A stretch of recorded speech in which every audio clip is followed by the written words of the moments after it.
ವಿರುದ್ಧ kidnap case ಪ್ರಕರಣಕ್ಕೆ ಸಂಬಂಧಪಟ್ಟಂತೆ ಇಂದು ಸಾಂತ್ವನ ಕೇಂದ್ರಕ್ಕೆ ದಾಖಲಿಸಿ ಹೇಳಿಕೆಯನ್ನು ಪಡೆಯೋದಕ್ಕೆ ತನಿಖಾ ತಂಡ ಮುಂದಾಗ್ತಾ ಇರೋದು ಗೊತ್ತಾಗ್ತಾ ಇದೆ. ಸಂತ್ರಸ್ತ ಮಹಿಳೆಗೆ ಮೊದಲು ಕೌನ್ಸಿಲಿಂಗ್ ಮಾಡಲಾಗುತ್ತೆ. ಈಗಷ್ಟೇ ಹೇಳಿದಾಗೆ ಸಂತ್ರಸ್ತೆ ಗಾಬರಿಗೆ ಒಳಗಾಗಿರೋ ಹಿನ್ನೆಲೆಯಲ್ಲಿ ಗಾಬರಿ ಅನ್ನೋದಕ್ಕಿಂತ ಆಕೆ ಮಾನಸಿಕವಾಗಿ ಕುಗ್ಗೋಗಿರ್ತಾರೆ. ಆಕೆಯ ಸ್ಥಿತಿ ಅಥವಾ ಆಕೆ ಮೇಲಾಗಿರೋ ದೌರ್ಜನ್ಯ ಅಥವಾ ಆಕೆ ಮೇಲೆ ಲಾಸ್ಟ್ ಒಂದು 2-3 ದಿನದಿಂದ ಯಾರ್ಯಾರು ಪ್ರಹಾರ ಮಾಡಿರ್ತಾರೆ, ಇದೆಲ್ಲ ಕಾರಣಗಳಿಗಾಗಿ ಆಕೆ ಸಹಜವಾಗಿ ಕುಗ್ಗೋಗಿರ್ತಾರೆ. ಸೊ ಮೊದಲಿಗೆ ಆಕೆಗೆ ಕಾನ್ಫಿಡೆನ್ಸ್ ತುಂಬೋ ಕೆಲಸ ಮಾಡಬೇಕಾಗತ್ತೆ. ಸೊ ಕೌನ್ಸಿಲಿಂಗ್ನ ಅಗತ್ಯತೆ ಇದೆ. ಸಂತ್ರಸ್ತೆ ಮಗನನ್ನ ಕರೆಸಿ ಸಂತ್ರಸ್ತೆಗೆ ಧೈರ್ಯವನ್ನ SIT ಅಧಿಕಾರಿಗಳು ಹೇಳೋ ಪ್ರಯತ್ನವನ್ನ ಕೂಡ ಮಾಡಿದ್ರಂತೆ. ಸದ್ಯ ಕೌನ್ಸಿಲಿಂಗ್ ಬಳಿಕ ಹೇಳಿಕೆ ದಾಖಲು ಮಾಡೋದಕ್ಕೆ ಬೇಕಾಗಿರೋ ತಯಾರಿ ಮಾಡಲಾಗ್ತದೆ. ಆಮೇಲೆ ಇಡೀ ಕೇಸ್ನ ಬುಡ ಗಟ್ಟಿಯಾಗೋದು ಈಕೆ ಕೊಡುವಂತಹ ಸ್ಟೇಟ್ಮೆಂಟ್ ಮೇಲೆ. ಆಮೇಲೆ ಇಡೀ ಕೇಸ್ನಲ್ಲಿ ರೇವಣ್ಣ ಅವರ ರಾಜಕೀಯ ಭವಿಷ್ಯ ಏನಾಗುತ್ತೆ ಅಥವಾ ಪ್ರಜ್ವಲ್ ಅವರ ರಾಜಕೀಯ ಭವಿಷ್ಯ ಏನಾಗುತ್ತೆ ಅನ್ನೋದು ನಿಂತಿರೋದು ಈಕೆ ಕೊಡುವಂತಹ ಸ್ಟೇಟ್ಮೆಂಟ್ ಮೇಲೆ. ತುಂಬ ಕ್ರೂಷಿಯಲ್ ಆಗುತ್ತೆ ಈಕೆ ಸ್ಟೇಟ್ಮೆಂಟ್. ಯಾರ ಮೇಲೆ ಆಕೆ ಹೇಳಿಕೆಗಳನ್ನು ಕೊಡ್ತಾಳೆ, ಅದು ಇಡೀ ತನಿಖೆಯ ದಿಕ್ಕನ್ನೇ ಬದಲಾಯಿಸುವ ಸಾಮರ್ಥ್ಯ ಇದೆ. ಹೀಗಾಗಿ ಹರಿ ಮಾಡ್ತಾ ಇಲ್ಲ, ಅಂದರೆ ರಶ್ ಮಾಡ್ತಾ ಇಲ್ಲ ಅಧಿಕಾರಿಗಳು. ಇಲ್ಲಿ ಫಸ್ಟ್ಲಿ ಅವ್ರನ್ನ ಕರ್ಕೊಂಡು ಹೋಗಿ ಕೌನ್ಸಿಲಿಂಗ್ ಮಾಡಿಸಿ ಫಿಸಿಕಲಿ ಮೆಂಟಲಿ ಫಿಟ್ ಇದ್ದಾರೆ ಅಂದಾಗ ಹೇಳಿಕೆಗಳನ್ನು ದಾಖಲು ಮಾಡ್ಕೊಳ್ತಾರೆ. ಡೀಟೇಲ್ಸ್ ಕೊಡ್ತಾರೆ ಪ್ರಕಾಶ್. ನಿನ್ನೆ ಅವರನ್ನ ಅಕ್ರಮ ಬಂಧನದಿಂದ ಮುಕ್ತಗೊಳಿಸಿ ಕರ್ಕೊಂಡು ಬಂದ ನಂತರ ಇಲ್ಲಿ ತನಕ ಇವತ್ತಿನ ತನಕ ಏನೇನು ಬೆಳವಣಿಗೆ ಆಗಿದೆ? ಸುಧಾರಿಸಿದ್ದಾರಾ ಅಥವಾ ಈಗಲೂ ಹಾಗೆ ಇದ್ದಾರಾ? ಮಾನಸಿಕವಾಗಿ ಇನ್ನೂ ಟ್ರಾಮಾದಲ್ಲೇ ಇದ್ದಾಗ ಕಾಣಿಸ್ತಾ ಇದ್ದಾರಾ? ಏನೇನು ಮಾಹಿತಿ ಕೊಡ್ತೀರಿ? ಸಂತ್ರಸ್ತೆ ಮಹಿಳೆ ಇನ್ನೂ ಕೂಡ ಮಾನಸಿಕವಾಗಿ ಅಂದ್ರೆ ಅಧಿಕಾರಿಗಳ ಪ್ರಶ್ನೆಗಳಿಗೆ ಉತ್ತರಿಸುವಷ್ಟು ಸಿದ್ಧತೆಯನ್ನ ಮಾಡಿಕೊಂಡಿಲ್ಲ, ಅಷ್ಟೊಂದು ಎಫೆಕ್ಟಿವ್ ಆಗಿ ಕೂಡ ಇಲ್ಲ. ಇನ್ನೂ ಕೂಡ ಸಾಕಷ್ಟು ಗಾಬರಿಯಲ್ಲಿ ಆತಂಕದಲ್ಲಿಯೇ ಇದ್ದಾರೆ.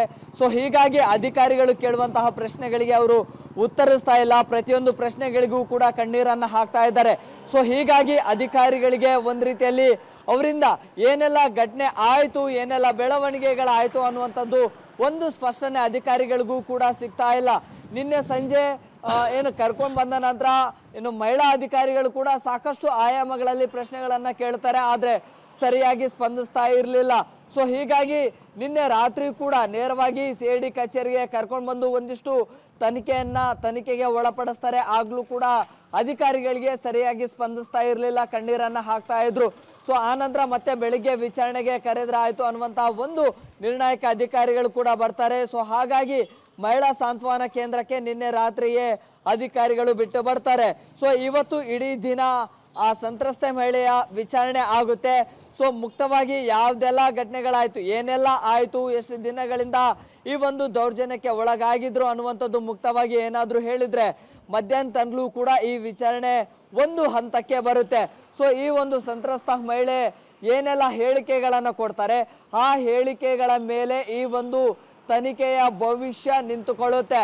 ಒಂದೊಮ್ಮೆ ಏನಾದ್ರೂ ಬೇರೆ ಬೇರೆ ಹೆಸರುಗಳು ಆ ಹೇಳಿಕೆಗಳಲ್ಲಿ ಪ್ರಸ್ತಾಪ ಆಯ್ತು ಅಂತ ಹೇಳಿದ್ರೆ ಯಾರೆಲ್ಲ ಹೇಳಿಕೆಗಳು ಇಲ್ಲಿ ಉಲ್ಲೇಖ ಆಗುತ್ತೆ, ಸೊ ಆಯಾ ಹೆಸರು ಉಲ್ಲೇಖ ಆಗಿರುವಂತವ್ರನ್ನ ಕೂಡ ಮತ್ತೆ ವಿಚಾರಣೆಗೆ ಕರೆಯುವಂತಹ ಸಾಧ್ಯತೆಗಳು ಕೂಡ ಇರುತ್ತೆ. ಸೊ ಹೀಗಾಗಿ ಯಾವ್ದೆಲ್ಲ ಹೆಸರುಗಳು ಇಲ್ಲಿ ಪ್ರಸ್ತಾಪ ಆಗುತ್ತೆ ಅನ್ನುವಂಥದ್ದು ಕೂಡ ಕಾದ್ ನೋಡ್ಬೇಕಾಗುತ್ತೆ. ಅದರ ಜೊತೆಗೆ ಸೊ ಯಾವ್ದೆಲ್ಲ ವಿಚಾರಗಳನ್ನ ಇಲ್ಲಿ ಫ್ರಂಟ್ ಲೈನ್ಗೆ ತರ್ತಾರೆ ಅನ್ನುವಂಥದ್ದು ಕೂಡ ಪ್ರಮುಖ ಪ್ರಶ್ನೆ ಆಗುತ್ತೆ. ಕೇವಲ ರೇವಣ್ಣ ಅವರು ಮಾತ್ರನೇ ಇಲ್ಲಿ ಕಿರುಕುಳ ಕೊಟ್ಟಿರೋದಾ ಅಥವಾ ಅವರ ಕುಟುಂಬದ ಇನ್ನಿತರ ಸದಸ್ಯರುಗಳು ಏನಾದ್ರು ಕೊಟ್ಟಿರೋದಾ ಅಥವಾ ಅವರ ಆಪ್ತ ವಲಯದಲ್ಲಿ ಕಾಣಿಸ್ಕೊಂಡಂತವ್ರು ಯಾರಾದ್ರೂ ಕೊಟ್ರ ಅನ್ನುವಂಥದ್ದು ಕೂಡ ಇಲ್ಲಿ ಒಂದು ಸಾಕಷ್ಟು ಪ್ರಶ್ನೆಗಳು ಮೂಡುತ್ತೆ. ಸೊ ಅಂತಿಮವಾಗಿ ವಿಚಾರಣೆ ವೇಳೆ ಯಾವ್ದೆಲ್ಲ ಹೆಸರುಗಳು ಪ್ರಸ್ತಾಪ ಆಗುತ್ತೆ ಅವರನ್ನ ಕೂಡ ವಿಚಾರಣೆಗೆ ಕರೆಯುವಂತ ಸಾಧ್ಯತೆಗಳು ಕೂಡ ಇರುತ್ತೆ. ಸೊ 9 ಗಂಟೆ ನಂತರ ಮತ್ತೆ ವಿಚಾರಣೆ ಆರಂಭ ಮಾಡ್ತಾರೆ ಅನ್ನುವಂತ ಮಾಹಿತಿ ಇದೆ. ರೈಟ್ ಪ್ರಕಾಶ್, ಹಾಗೆ ಸಂಪರ್ಕದಲ್ಲಿ ವಾಪಸ್ ಬರ್ತೀನಿ.